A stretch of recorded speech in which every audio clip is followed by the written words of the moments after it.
Sir Isaac Newton by Nathan Hawthorne. In the last lecture, we were dealing with the information about the writer, information about Newton, and then after school life or the initial life, childhood of the Isaac Newton, and then after we have to deal with the remaining lesson.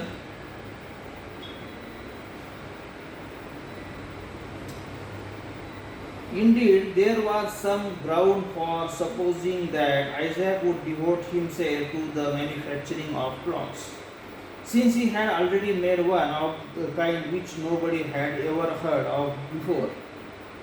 It was set going not by wheels or weights, but like other clocks, but by dropping of water. This was an object of the great wonderment to all the people round about. And it must be confessed that there are few boys or men either who could contribute to tell what a clock it is by means of bowl of water. Beside the water clock, Isaac made sundial. His grandmother was never at a loss to know the hour, for the water clock would tell it in the shade and dial in the sunshine. The sundial is said to be still in existence at Woolsthorpe, on the corner of the house where Isaac dwelt.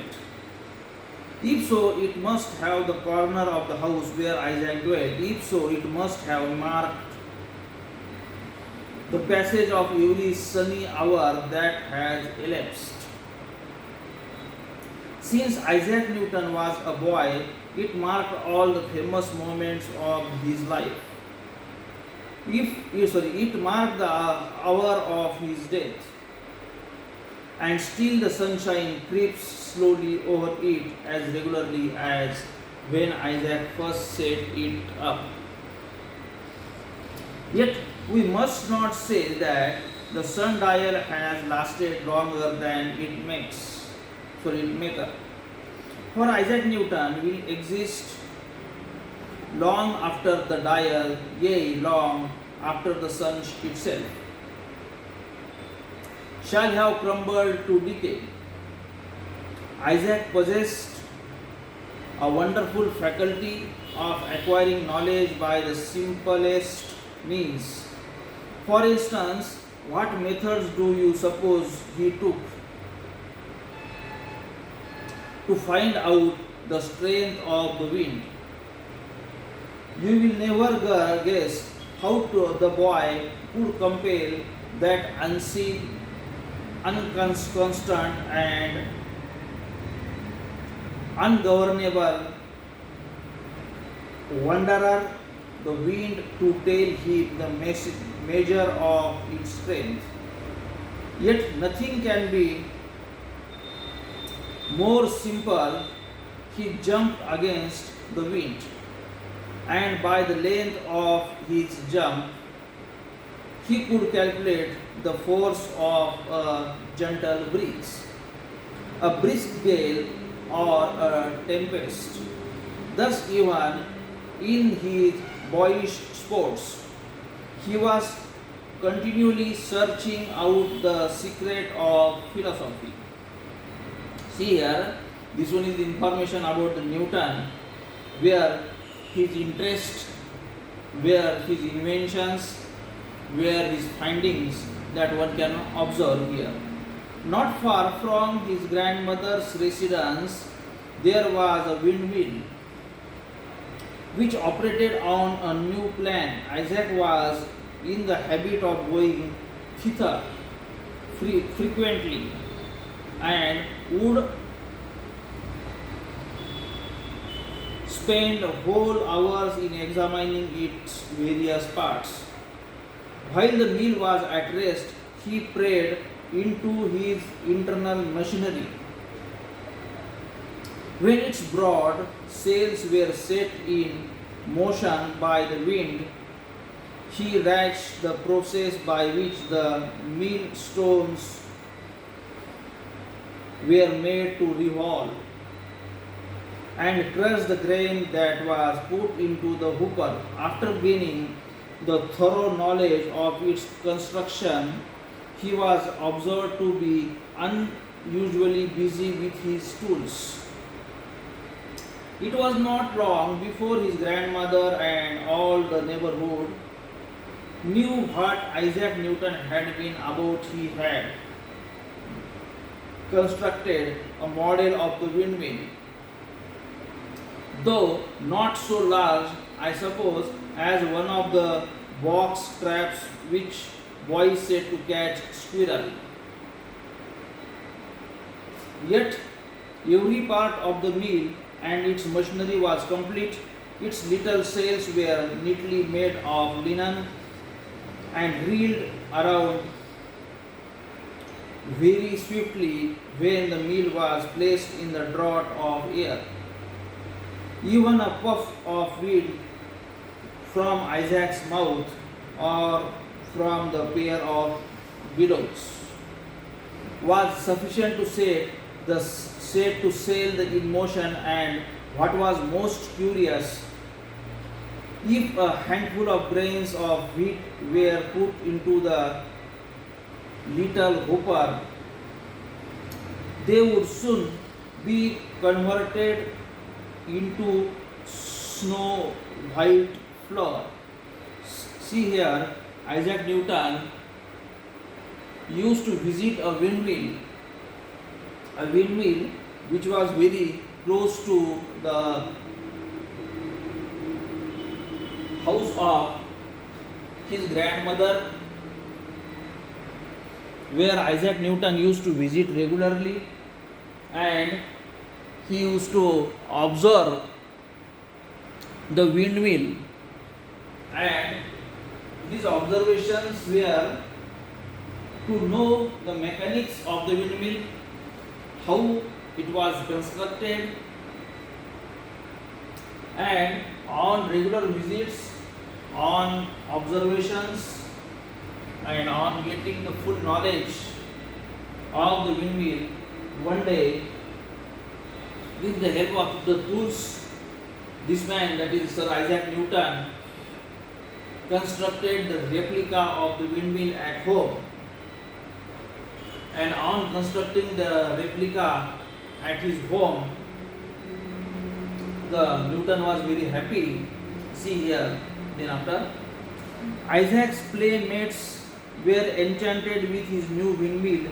They thought that nothing so pretty and so wonderful had ever been seen in the whole world. But Isaac said, one of them, you have forgotten one thing that belongs to a mill. What is that?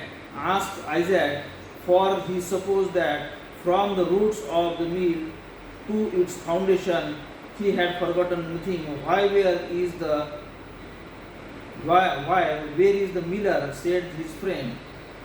That is true. I must look out for one, said Isaac, and he set himself to consider how the deficiency should be supplied. He might easily have made the miniature figure of a man, but then he would not have been able to move about and perform the duties of a miller. As a captain, Lemuel Gulliver had not yet discovered the island of Lilliput. Isaac did not know that there were little men in the world whose size was just suited to his windmill. It so happened, however, that a mouse had just been caught in the trap, and so, as no other miller could be found,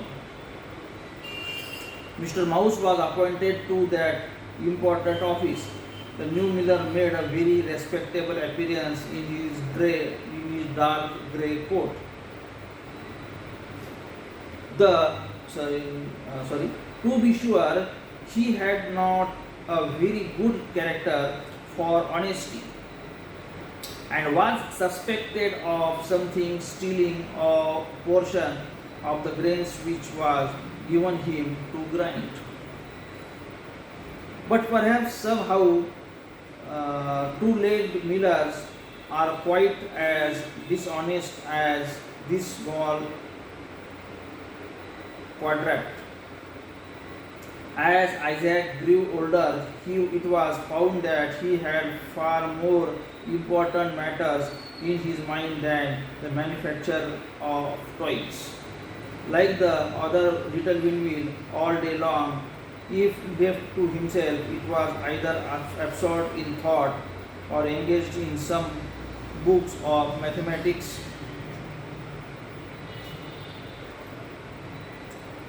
Up with the curiosity to the stars and wondered whether they were worlds like our own, and how great was their distance from the earth, and what was the power that kept them in their courses. Perhaps even so early in life, Isaac Newton felt presentiment that she should be able hereafter to answer all the questions. When Isaac was 14 years old, his mother's second husband being now dead, she wished her son to leave school and assist her in managing the farm at Woolsford for years or two. Therefore, he tried to turn his attention to farming, but his mind was bent on becoming a scholar. That his mother sent him back to school and afterwards to the University of Cambridge. I have not finished my anecdotes of Isaac Newton's boyhood. My story would be far too long. I to mention all the splendid discoveries which he made. See here, up to this we have the initial life, the childhood life, his life in the school, where he was living with his grandmother. In his school life, he constructed windmill. It was a very short one, but he constructed windmill. He had a number of tools, swords, cutters, and he had also designed a clock. And when he was 14 years old, husband of his mother, that is the second husband, was dead, and his mother requested him to come with her for farming for 1 or 2 years. And then Isaac left school and went for farming. And when he went for the farming, then his mother noticed that Isaac was not interested in farming, but he was interested in innovations, he was interested in discoveries, he was interested in mechanics, machines, and mathematics. And so she asked him to go back to school, and then after she sent him to university, that is Cambridge University. See here the graph of the life of the Isaac Newton, how Isaac Newton started his life.